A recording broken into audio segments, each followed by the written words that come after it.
Hi, my name's Alyssa. Thanks for watching today. Before we get started, we wanted to fill you in on our church. Here at Grace, we have a mission and a purpose. Our goal is to help people discover truth, decide on Jesus, demonstrate change, and deploy for others. If you're looking for a church, we would love for you to come be a part of what God is doing here at Grace. You can check us out on Facebook, Instagram, YouTube, and Twitter. We would also like to invite you to one of our Sunday morning services. Check out ohiograce.com for a list of campuses and service times in your area.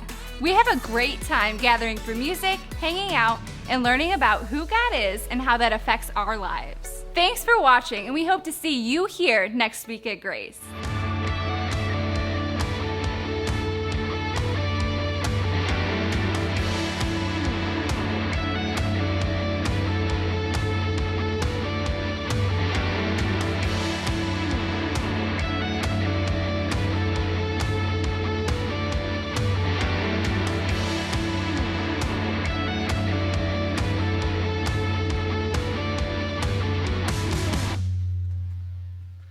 What's up, church? Glad to be here with you this morning. The last few weeks, we have been going through the book of John. We've been studying the book of John, which we're going to be in for the next few months or so.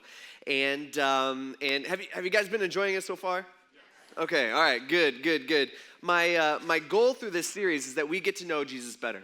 And really, that's the whole reason why John is writing this. One of the unique things about the book of John is that it's written by John, who is one of Jesus's best friends, okay? He was there for all this stuff. He's an eyewitness to all this stuff happening. And really what John's doing is he's documenting all this stuff that Jesus did and all these things that Jesus said so that the future generations would know who Jesus was. So we'll start off right where we'll pick up right where we left off last week. Jesus, he's in Jerusalem.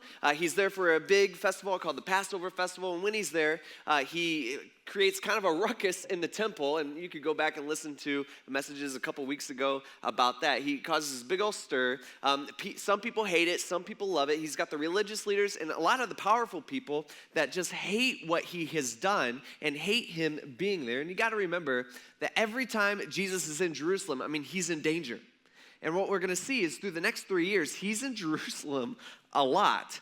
And because he's got a lot of people who does not like what he is doing. And so while he's there, he's doing all these signs, he's doing all these miracles, and a bunch of people are believing in him, which the religious leaders hate. And one particular religious leader named Nicodemus shows up on his doorstep in the middle of the night, and he's got some questions. And really, he's asking the questions that probably everybody in town want to know, and that's, Jesus, what are you up to?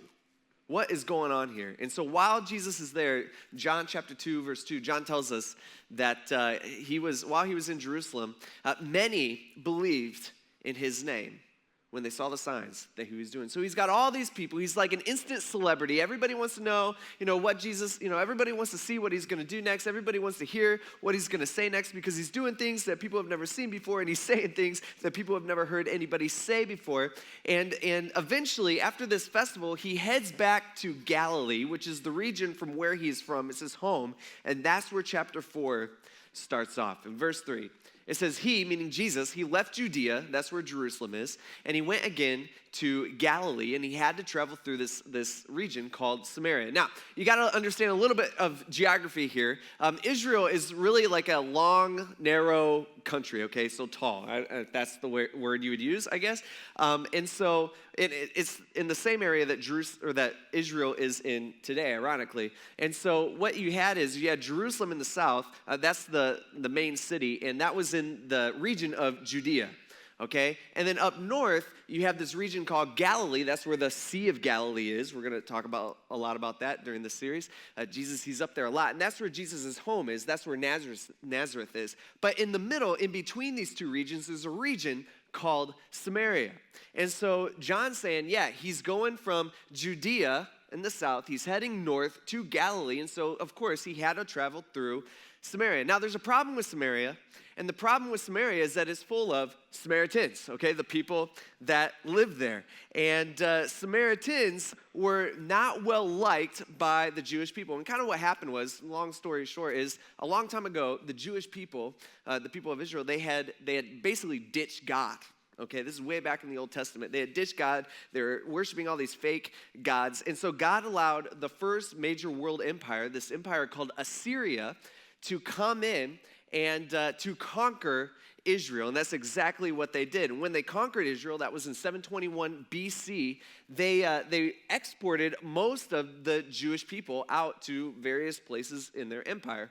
But they did leave some Jewish people, and the people that they left was like the most undesirable people within their minds. It was the poorest people. It was the most uneducated people. It's the people that they didn't really want to spend the time, moving around. So they left those people there, and they imported a bunch of foreign people from other countries that they had conquered into this land. And so these Jewish people eventually started intermarrying with these foreign people, and it wasn't just intermarrying, but they were taking on their culture. They were mixing cultures. They were mixing religions.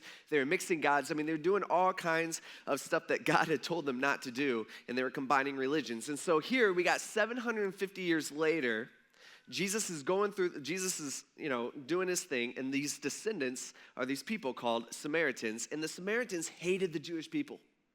And likewise, the Jewish people hated the Samaritans. In fact, they viewed Samaritans as like half-bloods. And people like they're half Jewish people, but they're kind of cultish. They didn't want anything to do with Samaritans. And they wouldn't even eat the food that Samaritans ate because that was considered unclean because they're dirty and they're gross and you don't want to even be around Samaritans. In fact, strict Jews, which were most Jews, they would choose not to even travel through Samaria. And so what they would do if they were going from Judea, all right, to where Jerusalem's at, all the way to Galilee, is they would go all the way around Samaria, which would add, miles and miles and miles. It would add 3 days of traveling to the trip. And so a lot of Jews just did that. And to them, totally worth the 3 days. Right? They didn't have to get infected by the Samaritan air and stuff like that.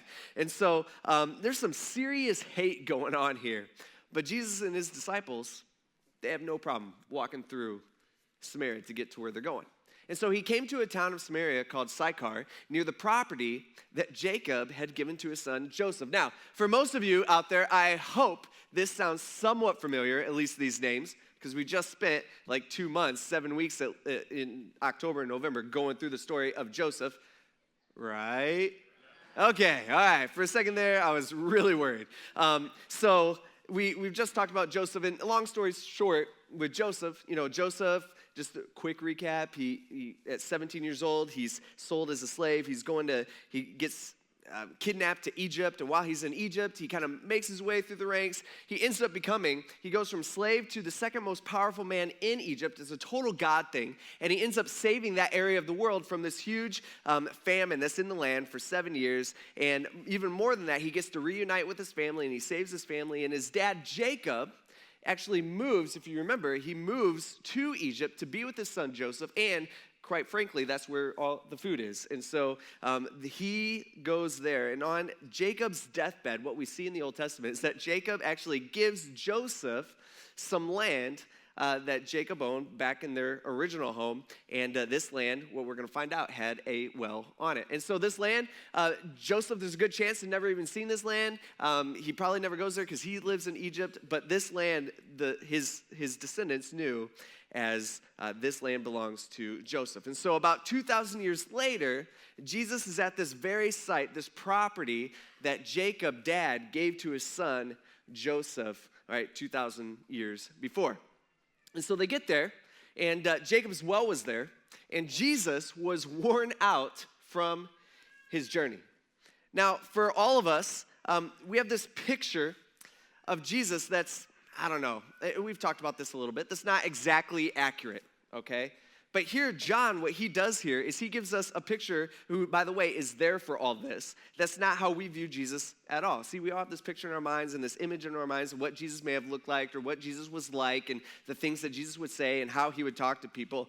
Even this week, I went and I just Googled Jesus, okay? And this is what I came up with, okay? First picture, all right? We've seen that picture before? Okay, pretty accurate? No, probably not, okay? First of all, Jesus wasn't white, okay? Sorry to burst your bubble there. And he didn't have a glow to him, and he's looking up off in the distance. Here's another picture that was on Google. Okay, I don't know why Jesus is always doing this like peace sign. He's got his Bible with him, but the Bible wasn't written yet. But that's okay.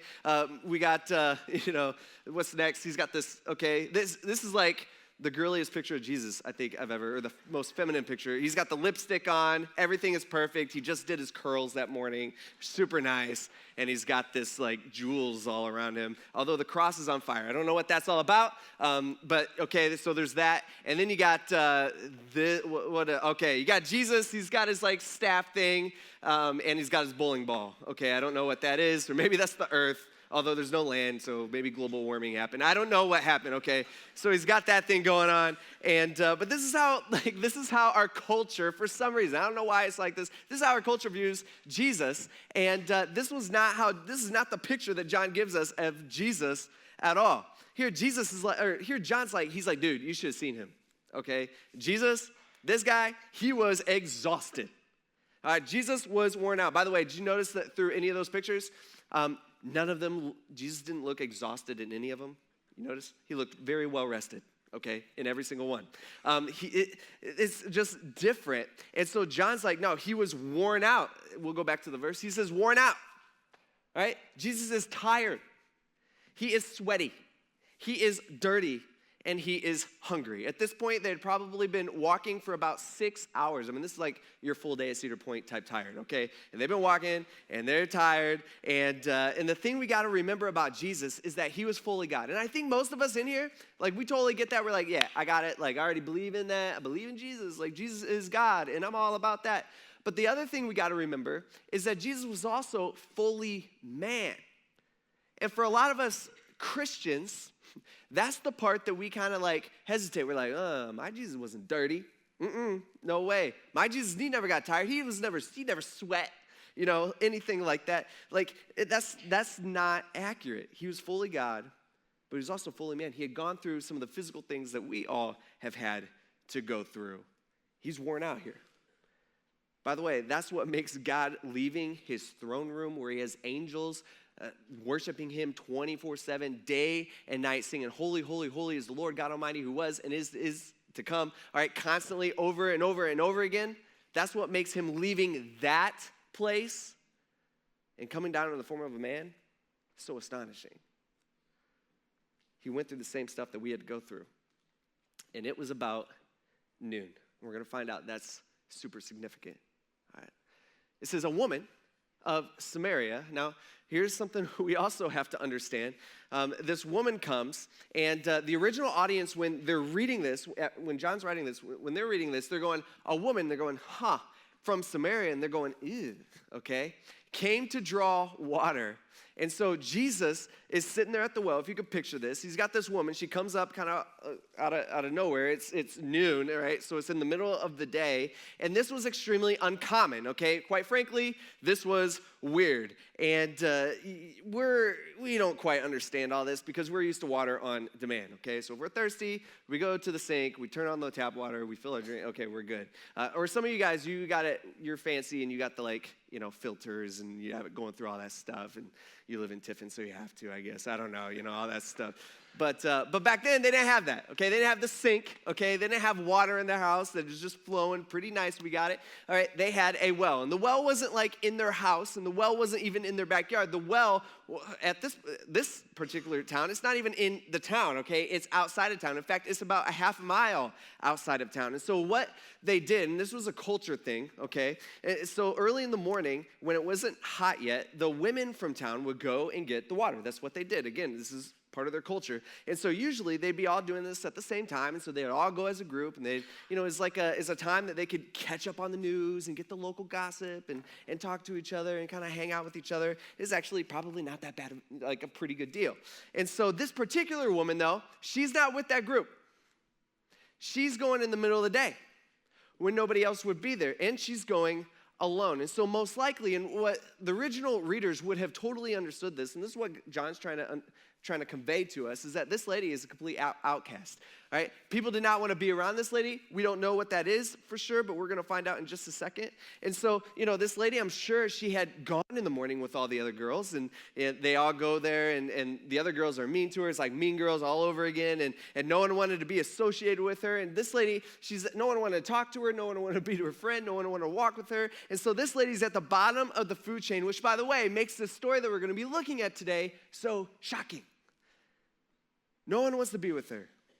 And so she, I'm sure, doesn't want to be with anybody else either. And so she waits, and she goes alone. She's rejected by her peers. Now, we all know how it is to be rejected, right? Okay, and some of you guys, you got to think long back, okay? Because you haven't been rejected for a while, and I'm not saying that's not even actually a good thing, okay? You know why we haven't been rejected for a while is because we don't reach out and we don't risk anything, which isn't good, okay? And so some of you guys, you got to think back to elementary school days on the playground when it was rough, you know what I'm talking about? It's just how kids are. And so a few weeks ago, this is kind of weird. I'm sitting at the stoplight, and you pull up to a stoplight, it's red, and sometimes you know how it is where you got to do the look around. You know what I'm talking about, right? You just hope you don't make eye contact with anybody. And so I'm doing that, and I'm looking around, and I look over at the car next to me. Don't know why. And she's doing the look around too, okay? So it's not just me, and I'm not the only weird one. And we make the awkward eye contact. You ever done that? And you're just like, And if it was a dude, it's so much easier. You just go that's it. That's all you got to do. You guys are both good, right? He's good, you're good. There's no awkwardness. But with a lady, I look at her, you don't just give her the man, what's up type thing. It's I kind of smiled, half smiled, and I'm like, hey, sorry, And she glares at me, and you know what she did? She pulled up. That bothered me. And what we do when we get rejected is we automatically get defensive, okay? And so I'm sitting there, I'm thinking, how dare she pull up on me? I should be pulling up on her. I caught her looking at me. You know what I'm talking about? That's what we do when we get rejected. That's kind of the same situation that's going on here. And I got her license plate, and I'm going to no, I'm just kidding. That's kind of what's going on here. This lady, picture this in your mind. Picture this scenario. There's a well out in the middle of nowhere, okay? They're half a mile probably from the nearest person. Jesus is sitting there, this random Jewish guy, just sitting there next to the well. All right, he's got nothing to get the water with. And so this lady, she comes, and her whole point of going at this particular time is so she doesn't have to talk to anybody or see anybody. And she goes, and her and Jesus, I'm sure, make that awkward eye contact because Jesus is not afraid of confrontation. We all know that. And so she goes, and she probably turns around, and she looks the other way, and she starts doing her thing. If she was in the car next to Jesus, she would be pulling up, okay? That's this lady. She doesn't want to talk to her. She doesn't want to, talk to him. She doesn't want to be with him. She just wants to be by herself. And you know what Jesus does? He looks at her, and he says, could you give me a drink? He does this because his disciples had gone into town to buy food. And so he asks her for a drink. Now, what Jesus does here is culturally inappropriate. Okay, you did not do this. And this is unheard of, all right? Jewish people, they wouldn't even share the same dishes as Samaritans because Samaritans are gross, okay, to them. And so here he is, he's asking for a drink out of her jar. And more importantly, or more astonishing than that, the Jewish people and Samaritans, they did not talk to each other in public. Here he is. He's talking to her. Not only that, it's even more. Men and women did not talk to each other in public. Even if there was both Jews or both Samaritans, they didn't talk to each other in public because in that culture, this would even potentially have been considered a divorceable offense. A single man talking to a married woman at the well. Now, if you think about it, in the Bible, there's a lot of people who met their husbands and wives at the well. You think about it, okay? Especially in the Old Testament. Isaac, his wife was found at the well. Jacob met his wife at the well. Moses met his wife at the well. All these people met at the well. The well was like the gathering place. The well was like this place where everybody had to go to from town. Everybody's going to the same place, and that's a good place. For some of you guys in the 80s, it was, this is like the mall for you. Or, now it's like, I don't know, farmersonly.com, whatever it is, okay? That's what this place is. You meet people at the well. Some of you guys are like, where is that well? I need that well. It's still there, but whatever. Okay. And so that's what's going on here. They're even talking at the well. So he's even more like just crazy to this culture. Here you have a Jewish rabbi talking to a Samaritan woman, asking for a drink from her jar at the well. It's crazy. See, Jesus did not mind breaking down religion or tradition to get his people. Right? He did not mind that. He crossed gender barriers. He crossed ethnic barriers. He crossed cultural boundaries. He crossed moral boundaries. He crossed religious boundaries. He crossed all these boundaries. And so that's why this woman, as we can expect, super surprised. She's just like, huh? You're talking to me? She even gets a little defensive, because that's what we do sometimes, when we're used to being rejected. And so she straight up asks Jesus. She's like, what? She's like, how is it that you, a Jew, ask for a drink from me, a Samaritan woman? I mean, here she even knows. She's like, I got 2 strikes against me. I'm a Samaritan and I'm a woman, she asked him. For Jews, by the way, if you didn't get the memo, Jews do not associate with Samaritans. You don't like me. I don't like you. Let's just keep it the way it is. And let's move on, okay? We don't have to talk to each other. And Jesus, he answers her. He says, hey, if you knew the gift of God, like if you knew who was saying to you, give me a drink, you would actually ask him or me, and I would give you living water. Now, if you're sitting here and you're hearing this and you're like, okay, here he goes again. Like, this is what he does. Like, what is he talking about? This is so confusing. Like, Jesus, why does he say stuff like this? And this lady, she's standing there, she's like, what? Living water? Okay, what's that? Huh? What's going on? And so she replies, she's like, this guy is kind of crazy. She replies, she says, sir, I'm looking at what you got. You don't even have a bucket. How are you going to give me water? And this well is deep. And it was deep. Again, it's still there today. It's 100 feet deep, okay? So that's a pretty deep well. And so she's like, so where do you get this living water? All right, what are you talking about? Well, what is this living water? You aren't greater than our father Jacob, are you? He gave us the well. And he drank from it himself, as did his sons and his animals.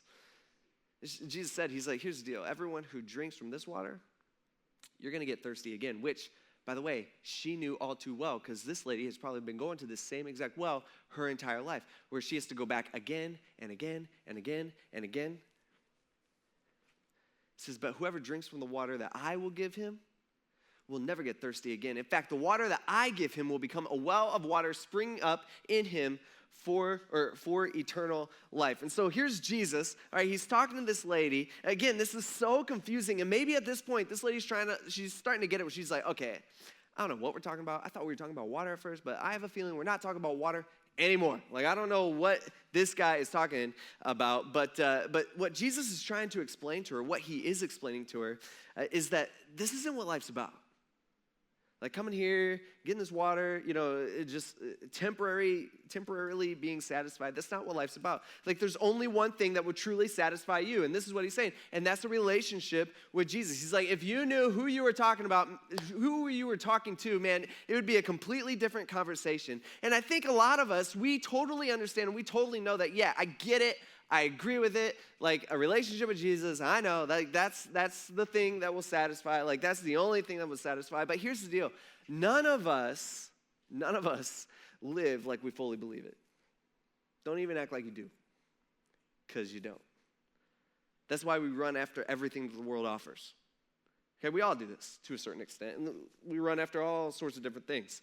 See, for all of us, we think like if I can only have blank, fill in the blank.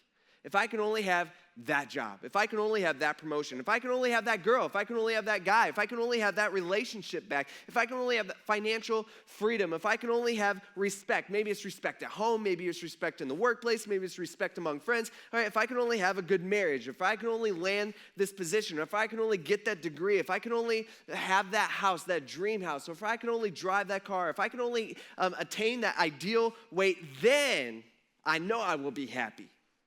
Then I know I will be satisfied. But then you know what we do?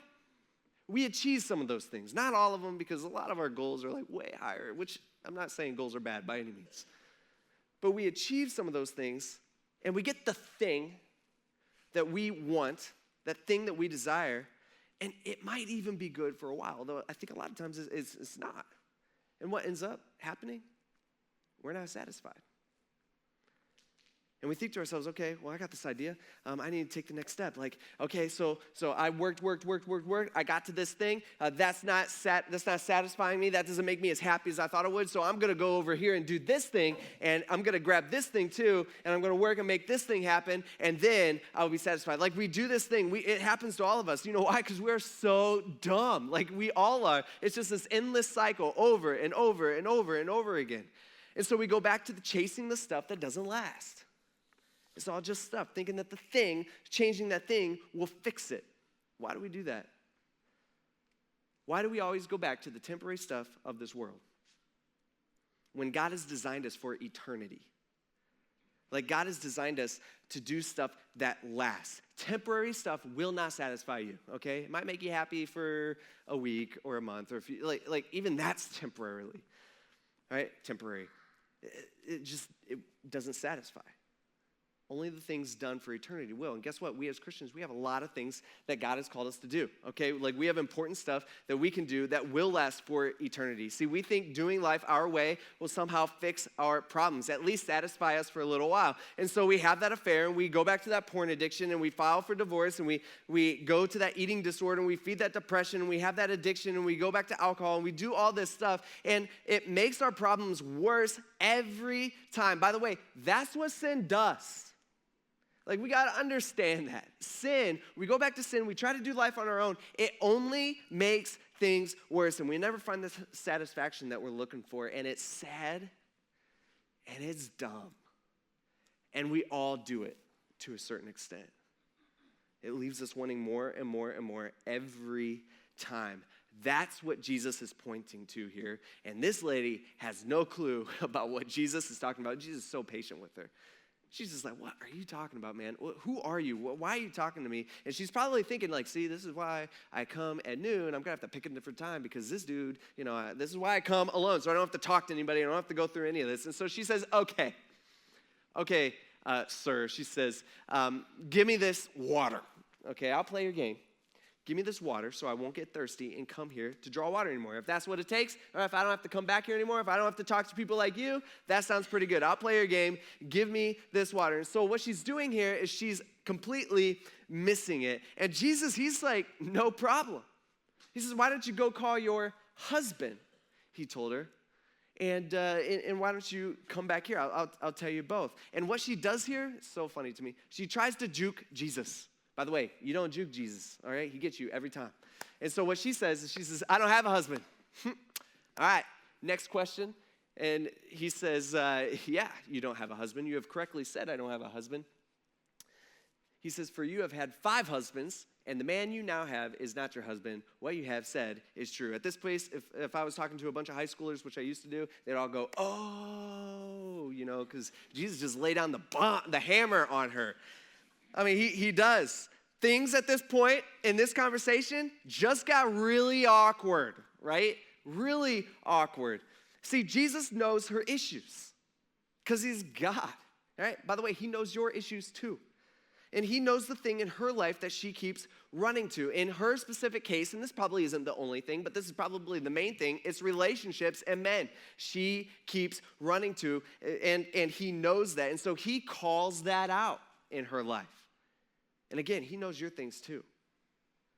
And he's not surprised, like whatever you've done, like you're not surprising him with your sin, all right? You don't surprise him with your sin, all right? He knew what he was buying when he went to the cross. And he knew what sin you were going to commit. He knew what sin you were going to do, and he bought all of it. And he's not asking for a better version of you. He just wants you. Okay, here he doesn't say, hey, this is what I need you to do before I tell you, what I'm about to tell you. I need you to go. I need you to fix your life. I need you to move out of that guy's house. I need you to go back to your husband. He doesn't say any of that to her. He doesn't say that to us. He wants all of us. He wants all of our stupidity. He wants all of our mistakes, and he wants all of our problems. And so here, things just get really, really awkward, and she does what many of us have done in an awkward situation. She changes the subject. She says, sir, I see that you're a prophet. No duh, It says our ancestors, and then she diverts. She says, our ancestors worshiped on this mountain, but you Jews, you guys say that the place to worship is actually in Jerusalem. And so, Jesus, he kind of cuts her off probably, and he says, believe me, woman, an hour is coming when you will worship the Father neither on this mountain nor in Jerusalem at all. He says, you Samaritans, you guys worship what you do not know. But we worship what we do know because salvation is from the Jews. Now, what he does here is interesting to me. Jesus doesn't sugarcoat the truth. All right, Jesus doesn't dodge the truth. It's not like, oh man, I hope I don't offend her. What he's basically saying is, yeah, you're right. We do disagree on this. By the way, so many of us, that's what we're worried about when we're talking to people, especially about God and stuff like that. Like we don't want to offend them. Like we're so scared of that. Jesus is not at all. This is a great example of how we should be. Jesus, he does not sugarcoat the truth again. And it's not like, I hope I don't offend her. He tells it to her straight. And he says to her, he's like, hey, yeah, you guys aren't doing it right. What you guys believe and how you guys have mixed all these different religions, he's like, that ain't right. You're right. Salvation is from the Jews. We know, what's going on. We know what God's trying to tell us. Next verse. He says, but an hour is coming and is here when the true worshipers will worship the Father in spirit and in truth. Yes, the Father wants such people to worship him. And basically what Jesus is saying is what we got to understand is that up until this point, the way you worship God was in the temple, which was located in Jerusalem, where Jesus had just come from. Right? That's where he was coming from. And he's like, I'm here to do away with all that.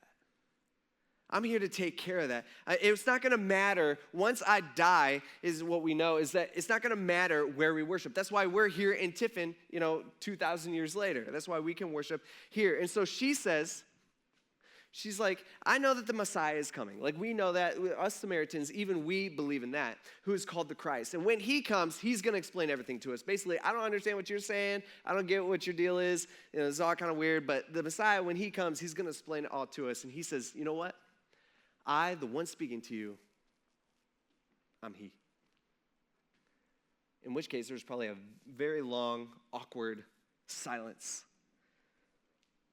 Out of all the people that Jesus has dealt with, even his disciples, we don't have recorded that he has told any of them exactly who he was. They've all had questions. They've all been like, maybe he is the Messiah. I don't know. Maybe he is this person that the Jewish people have been waiting for generation after generation after generation, that God had promised to them way back in the Old Testament, saying, I'm going to send someone who's going to be a savior, and he's going to take care of your sin problem, and really the sin problem of the world. And so Jesus is like, I'm the guy. And this woman, after this long, pause, is probably just like, seriously?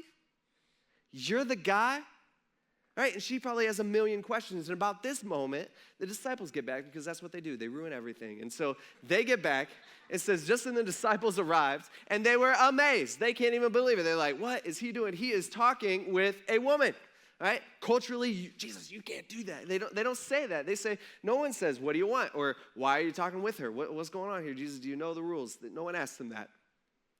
He says, then the woman left her water jar, and she went into town, and she told the people. She says, come and see a man who told me everything that I ever did. Could this guy be the Messiah? Like, could this be the one? He says, they left the town and they made their way to him. And while that's all happening, while the woman is gone, Jesus uses this time as an opportunity to teach his disciples something. And I want to use this second just to teach us something as well. Those of us who are Christians, this is what he says. He says, listen to what I'm telling you. All right, so this is what I want to do, okay? I want you to picture Jesus telling you here this morning what he's about to say. And really, he's talking to Christians, okay? So he's talking to his disciples, people that he knows he already has on his team. And so he's like this. So picture Jesus telling you this morning, because we all need to hear this. We all need to be reminded of this constantly. He says, open your eyes. Look at the fields because they are ready for harvest. Now, they're standing probably in a field. Right, they're standing at the well, sure, but there's fields all around them. And there's also probably a group of people, maybe a crowd of people coming from town down the path or down the road or whatever. And Jesus is like, look around. And he's not talking about the fields. He's not talking about like grain or anything like that. He's talking about the people. He's saying, look around, all right, there's so much to do. And the disciples, like, they're on to Jesus at this point. Okay, they've been with Jesus probably for a few weeks, and they're like, we're not talking about grain, are we? And he's like, nope. Just this past week, I was at Madison Street for dinner. I was with a buddy of mine who was actually one of my ex-students. And so we're there, and we're having food, and we're getting, like, caught up. And he's asking me about the church. I'm, like, excited. I'm like, dude, all right, the church is doing great. All right, it's going better than I could have ever imagined. We're getting ready to add on, which I'll tell you guys more about that. I need to update you guys on that soon. And we're doing all this stuff, and a bunch of people are giving their lives to Jesus. And I'm like, just this past weekend, we had kids at Kalahari give their lives to Jesus. We brought a ton of kids. Just all this stuff is happening, and I'm all excited about it. And he's just like, oh, that's great, it's great, it's great. And I'm like, think about it. And I'm talking to him. I'm like, and we're at Madison Street, and the place is packed out, okay, like it always is. You know what I'm talking about? There's, like, people waiting. There's just every seat is taken. And I'm like, look around at all these people. And we're, like, looking around. I'm like, probably, like, I don't know their hearts, of course. I don't know any of these people. I'm like, there's a good chance that most of these people are going to hell. Maybe all of them. I don't know. And I'm just like, dude, like, there's so much to do. Like, there's so much work. There's so many people to tell. There's so many people to help. And I don't think about that all the time. I wish I did. I really should. But here, Jesus, what we see is this is how Jesus looked at people every day. He looked at them as a mission. He looked at them as, hey, this person is on their way to hell. We can do something. Like, I can do something to change their mind or to help them find Jesus, to give them hope. That's what we can do to everybody, not just the good and the religious people, not just the people, who in our minds are like, oh man, this is just a really good dude, all right? And not just the outcasts. I mean, think about it last week, right? Like last week we talked about a conversation that Jesus had with this guy named Nicodemus, and these two people, now he's having this conversation with this lady maybe the very next day. Nicodemus and the Samaritan woman, these are like complete opposite people as complete opposite as you could possibly get. Nicodemus comes at night. This woman he has this conversation in the day. Nicodemus is a man. She is a woman. And Nicodemus is educated. She is very uneducated. All right, Nicodemus is a Pharisee. He's a teacher. He's a religious leader, and he's very religious. And this woman is far from religion. Okay, Nicodemus, he was an influential leader with power. This lady has nothing. She is a nobody from nowhere. All right, Nicodemus, he tries his hardest to do whatever he can to be good. This lady gave up on being good a long time ago. The complete opposites. Yet here's the thing. Jesus viewed them both as equally needing him. He didn't wait for them to prove themselves. He didn't wait for either of them to fix their mistakes. See, that's what we do. Too many of us, what we do is we go, you know what, I'm going to go to church, or I'll get right with God once I fix myself, once I have a couple good weeks where I'm not struggling anymore. That's what we think. But here's the deal. That's the slavery that God freed you from. It's not about you fixing yourself. See, true Christianity is about you bringing your junk, your mess, your sin, your problems to him and realizing that you can't do it on your own. Realizing that you aren't good enough, but he is, and that's why he came to pay for everything that you've ever done wrong. I mean, there's another way. He wouldn't have come. He wouldn't have needed to come. See, that's what we call the good news. That's what Jesus is pointing out to his disciples here. He's saying, hey, guess what? Look around. These people are ready. They're ready to hear it. They're ready to receive it. They're ready to make that decision. They don't even know it yet, but they are ready. And then John tells us in the next verse, he says, now many Samaritans, many of them, again, these people are rejected by the Jewish people from that town, believed in him because of what the woman had said when she testified, saying, hey, he told me everything I ever did, and it was a lot. So when the Samaritans came to him, they asked him to stay with them, and he did. He stays with them for 2 more days. It says, because of that, many more believed because of what he said. And they told the woman, he says, we no longer believe because of what you said, since we have heard for ourselves, and we know that this really is the Savior of the world. And that's exactly who he was. That's exactly who he is. He gave us the opportunity to be saved from ourselves, to take away so much. I mean, that's why he came. And what we can do now is there's just so much to take away from this conversation. There's so much that we can learn or be reminded about. Number one, anybody can give and surrender their lives over to Jesus. It doesn't matter what you've done. It doesn't matter what your past is. It doesn't matter. right? You could be set free from that. But number two, for those of us who are Christians, we've already made that decision. It's a great reminder for us that God's telling us people are ready. That means the people in your workplace are ready to hear. People on your team, they're ready to hear. People at your school, they're ready to hear. People in your family, they are ready to hear. I mean, and they might not even know it, and they might not even look like we look at them, we're like, dude, this person's so far from God. Like, there is no hope. We don't know what's inside. God does, and he's telling us as Christians, he's telling us as his workers, saying, hey, you don't understand. I know. They're ready. Something we need to remember, especially as we start our week tomorrow, our work week. Man, we as Christians, we're supposed to be helping people. We're supposed to be out there helping people find decision or making a decision on Jesus. It's the most important decision anybody could ever make in their entire life because it has eternity in the balance. It's not a temporary satisfaction thing. It's for eternity, which makes it a big deal. Jesus thought it was a big deal. Let's pray. God, we thank you for these words. We thank you, Lord, for John telling us about this conversation.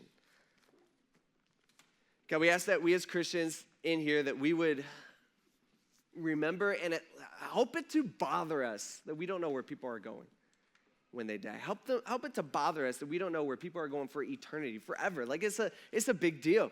God, it clearly bothered you, and God, we ask that you would help us to see that, and we ask that you would help us to be bold, not worried about if we're going to offend anybody or what they might think, or if they think we're weird, we don't know what to say.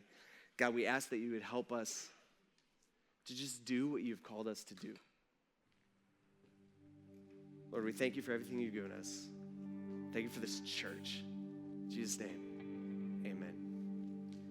Church, let's stand. Thanks for watching, and we hope to see you here next week at Grace.